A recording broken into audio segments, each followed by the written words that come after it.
I, nearly adult male, am adopted. My birth parents couldn't care for a newborn, and I ended up in foster care because of it. I was adopted by my family when I was 2. I have a very happy life, one I likely wouldn't have with my birth parents. About a month ago, my birth parents got in contact with my family. Long story short, my birth father is sick and needs a bone marrow transplant. They're on a wait list but haven't heard back just yet.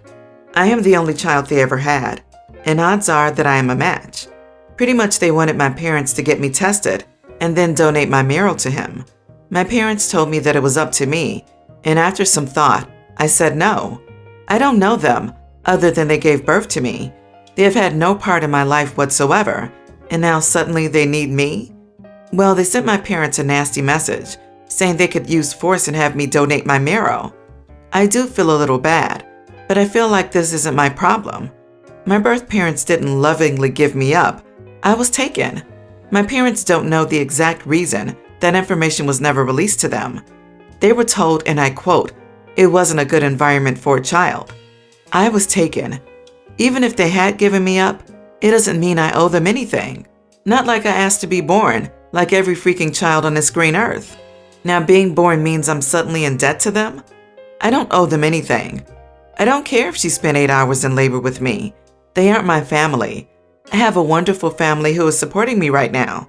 Also, my parents are working on finding out how they even knew where I was, because my adoption was a closed one. They had their rights terminated when I was taken, so they shouldn't say anything about me. I don't know if they're contacting a lawyer or anything. I know they are pretty upset about all of this. So, am I the idiot? Not the idiot. I donated bone marrow to my sister 5 years ago. It was no small thing. I had complications with the surgery, couldn't walk for 2 weeks, etc. It was really painful. I was going to give you sort of a pep talk about doing it anyway, since you would be potentially saving a life, even if it's the life of a complete stranger. That was until I read the line about how they threatened to sue you to force you to donate. That's the most tragically hilarious thing I've ever read. You cannot force a person to undergo voluntary surgery. You should call their bluff. I'm sitting in my law firm office and imagining someone coming in for a consult on this. I probably assumed they were joking. Forget U.S. law. This contravenes fundamental international human rights doctrines. Any attorney who tried to pull this off would win themselves a date with the disciplinary committee and would be lucky to walk out without being jailed for contempt.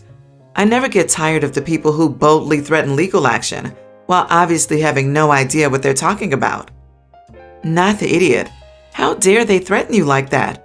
There's not a country in the world that would allow them to sue you for your marrow. They gave up all rights to you at birth and are now still not wanting a relationship just for you to undergo a medical procedure to save his life. Way to go, guys. They could have probably asked to meet you to plead their case, but they went nuclear. Ignore them. No need for court. You tell the person testing you that you are doing so against your will and are being pressured. They'll make sure that you, quote, aren't a viable donor. Case closed. This is done throughout many places around the world because doctors know the pressures/emotional blackmail family exerts on loved ones. I, 53 male, want to start by saying that at 21, I got a vasectomy, used protection, and married a woman who claimed not to want children the same as me, but she ended up getting pregnant anyway. It wasn't until after we were parked at the clinic that she broke down and admitted to changing her mind and wanted to keep the baby. I didn't try to pretend that I wasn't angry, and after dropping her back off at the house, I left for a few days. When I came back, I moved to another bedroom and told her that I wanted a DNA test since I was snipped and would be filing for divorce. My wife swore that she never cheated and was hurt that I would accuse her of such a thing. I countered that she told me she didn't want children, so obviously, she's not the woman she claimed to be. Not sure if this was a thing yet or common knowledge, but we waited until after the baby was born to do a DNA test, and I was proven to be the father. I wasn't happy because I knew I'd never hear the end of it from my family and friends if I walked out. I apologized for accusing my wife of infidelity, and she apologized to me for changing her mind. We agreed to stay married because it made sense financially, but I refused to move back into the same bed as her or do anything for our daughter, Lucy, 21, aside from paying for whatever she needed. I told my wife from the beginning that she was the parent and I was the checkbook. My wife hoped that I'd be like her and change my mind, but I didn't. We had to leave the apartment in a city that I loved because the suburbs had a better school district. I had to sell my bike, take a job I didn't like because we needed the extra financial security. And when Lucy developed an allergy, I had to get rid of my dog. When my wife died, Lucy was little, and I was too angry with her to be sad that she was gone because she's the one who this child wouldn't be around to raise her. However, I did accept that for the next 11 years, I'd have to go through the motions and did so. I paid and attended whatever after-school thing Lucy was interested in, hosted parties, took her to places when she asked, but I was never happy. I honestly didn't feel happy until Lucy was a teenager and I got some of the freedom back. Fast forward to now, and Lucy moved back in with me after she needed help leaving a relationship. And let me tell you, this guy was scum. Lucy's friends convinced her to get therapy, and after a few weeks, she approached me about attending a session with her because her therapist feels as if a lot of her issues stem from our relationship. I know if I go, the therapist will probe and ask hard questions that I will be expected to answer truthfully. On the other hand, if the therapist I pay can't help Lucy deal with the harsh truth that I never wanted her, what am I paying for? But on the other hand, I feel like some things should never be said, and no amount of therapy will ever fix. Am I the idiot for wanting to lie? Well, this isn't easy, but you are the idiot. Look, you didn't want kids, I get it, but stuff happens. You are, in fact, a father, whether or not you want to accept it, and that's not your daughter's fault. You have a daughter who lost her mother and was raised by you. You say you were going through the motions. Kids aren't stupid. She probably knew that. In all likelihood, you have not been much of a father, and that's impacted your daughter's life. You owe it to your daughter to do what you can now to help her with whatever's going on. You are the idiot, but in an understandable way. You stuck around, and now you have to do dad things. This other person you created is asking for your help, becoming a better version of herself. Your anger at the situation doesn't excuse you from doing the right thing. Having your own therapy sessions may be worth your consideration. You're carrying a lot of negativity and actively harming others. You might be able to walk through some of that. Yes, you are the idiot here. You mentioned you had the DNA test done, and that is your daughter. Even if she wasn't, you're clearly the only father figure and raised her all of her life. So I don't think throwing it in her face would be productive and would cause severe emotional rifts. But it would be best if you had this conversation privately with the therapist, as you still clearly have ongoing lingering anger issues to address for your own mental health and relationship. My wife is 7 months pregnant. It came as a complete surprise, as my wife has been taking birth control regularly. We had initially planned not to have any kids, but my wife changed her mind after her first ultrasound. I respected her decision, even if I wasn't the happiest about it. I told her that regardless, I wasn't going to force her to make a decision. We had a gender party late because of issues with the global issue, but we finally got around to it. I already was not happy, given the circumstances that I did not want to have any children. I still participated to show support to my wife, though. Once the gender reveal happened, everyone, including my wife, was ecstatic. She went to hug me and I hugged her back, just not with the same energy. She looked at me with a concerned face, but went off to hug some of her friends and family. Once it was over and we got everything put up, she blew up at me, said I embarrassed her in front of her family, and the least I could have done was pretend I cared. I told her I didn't see a point in throwing a party just because of the gender, but she wanted to do it, so I agreed. She said that she understood that I didn't really want to have a baby, but since they were almost here, I should probably lose the attitude already. I responded by saying that since she knew I didn't want the baby, she shouldn't be surprised that I didn't enjoy the baby shower. She supposedly thought the baby shower would change my mind, but was upset that it hadn't. I told her that I wasn't going to apologize for simply not showing any emotion and that she needed to give me time to adjust, especially with a kid on the way. Am I the idiot? I don't think this is a question about who's the idiot. I think your world is changing dramatically in a way you weren't prepared for, and that therapy is almost definitely required. It's not wrong to be freaked out, but you've decided to go ahead with this, and now you need to find a way to come to terms with it. ideally before the kid arrives, so you can parent your child to the fullest and best way possible. I'm afraid I have to disagree. I think OP should cut and run now, rather than subject his kid to a father who doesn't want them. Let his wife have at least a couple of months to get used to the idea that she's going to be a single mom. Set her up, help her out, but don't be a reluctant father. That's what makes you the idiot. OP, you're not an idiot for being nonplussed at a gender reveal. Gender reveals are stupid. But man, you need to check your attitude. If you are not willing or able to be all in with this kid, remove yourself from the situation and commit to paying child support. I get that you didn't want a kid, but it's happening. You did it, and the kid does not deserve a father who isn't going to give their all. A father whose attitude towards them is "I didn't want you." Your wife is right. You do need to lose the attitude already. If you think you can lift yourself, if you think there's a chance that dad mode will kick in when the sprog is born, then great. But start doing it now, for your sake and your wife's. Wife did it too, though. OP didn't make the baby alone, and she decided to keep the baby, despite both of them being pretty clear that they didn't want kids.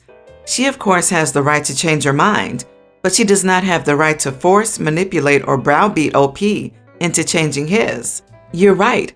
OP needs to consider the situation, because his current attitude is the absolute worst possible. If he can't, he can't. But then he needs to pack up and leave before kiddo gets here, because kiddo deserves better than this. But then kiddo deserves better than a manipulative mom, and it doesn't look like he's getting that. I'm a stay-at-home mom, and my husband is a police detective in our local police department. We have a teen daughter, Hannah. Hannah quit her job in a restaurant days ago. My husband is curious and a bit intrusive. He kept bugging and pressuring her to answer why she quit her job, despite her saying she didn't want to say the reason, and insisted it was a simple disagreement between her and her manager, but now it's over.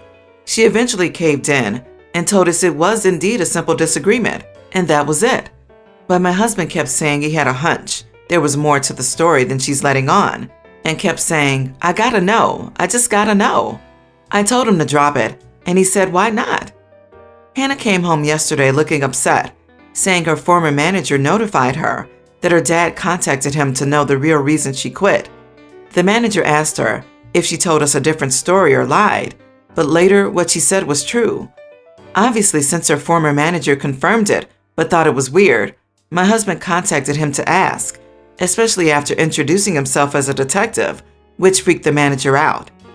Hannah confronted my husband, and he said she was overreacting big time, and that as a parent, he was concerned something else was going on, and frankly said he didn't believe the story she told about why she quit. She started crying, and he kept telling her she was overreacting, and he had the right to investigate and get facts straight from the horse's mouth, in a sorry, not sorry type of attitude. Hannah ran upstairs crying, and I lost my cool on him and asked if he was happy and proud of his achievement. He repeated himself, saying he got concerned and wanted to know whether she was telling the truth about why she quit her job, and added there was no harm inquiring about and confirming her story, and Hannah will get over it. I said, no, I don't think she's ever going to get over the fact that her dad thought of her as a liar and didn't trust her when she told him the reason she quit, and instead called her workplace to get the truth. I added, asking, "What's wrong with you that you don't trust your daughter?" I bluntly told him he has issues and needed help with being a helicopter dad. He brushed me off, saying we were both being drama queens, and got angry that I told him he shouldn't be surprised if Hannah no longer looked at him the same anymore. He blamed me for trying to make him feel guilty for worrying about Hannah and trying to turn them against each other to appear as the savior to Hannah after causing a divide between them. He added that there was some screw missing in me because I should be as concerned about Hannah as he was, and was hurt that I called him a helicopter parent instead of a caring parent.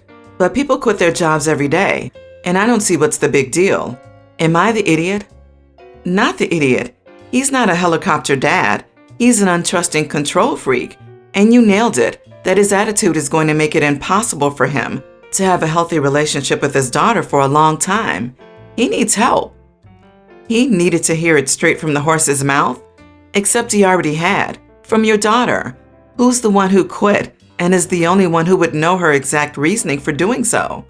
I also don't get what he's so worried about. Who cares why she quit? Is he concerned she was being harassed? If so, she's no longer in that atmosphere. It doesn't sound like he's worried for her. It sounds like he's trying to catch her doing something bad or wrong. He can feel like he has a right to know all he wants. But how pathetic is it that he cares more about exercising those rights than he does about his daughter's feelings, wants, or needs? I don't know where you live, but isn't introducing yourself as a police detective and going after your child's shift manager at a restaurant a blatant abuse of his role and responsibilities as a civil servant? You are not the idiot. Hubby is used to people answering his questions, regardless of whether he has the right to ask them. It makes me wonder how he behaves on the job. The harm in inquiring about her job is how it damages her opportunities to find new work, particularly when a previous boss is contacted. I don't anticipate your husband learning from this lesson. I hope your daughter does and stops telling him anything about her career when she turns 18. I, nearly adult female, was out this afternoon playing soccer with some of my friends. It's at a park, and there are usually other people there, but today it was just us. About 20 minutes in, a lady comes, and she has an old-looking dog, gray face, walked like an old dog. My friends and I ignored them. At some point, they were maybe 10 feet from the edge of the soccer field, and I was passing to a friend, but significantly overshot it, left foot, and it ended up hitting the dog. Neither the owner nor the dog was paying attention, and it hit the dog's back legs and swept them out from under her, and it appeared that she had some injury to her hip or hind leg. I immediately apologized and asked if she wanted help getting the dog into her car, or if she wanted me to call an emergency vet so they would know she was coming. She said no, but asked for my phone number so she could contact me about vet bills. I was a little surprised, and she said I should pay them because I kicked the ball. I refused because I'm not giving my number to a stranger, and she shouldn't bring an old dog so close to a field where things are being kicked around. She got upset and huffed off, and later my friend texted me, "You probably should have given her your number. It was your fault." I probably can't afford to pay them, but I'm a senior in high school, have a part-time minimum wage job, and I'm saving. Am I the idiot for refusing to pay the bills? You are the idiot because people can't see past the "it's just a dog." We are responsible for the damage we cause, even if it is unintentional. The dog and owner were not inside the designated play area. They had as much right to be there as anyone else.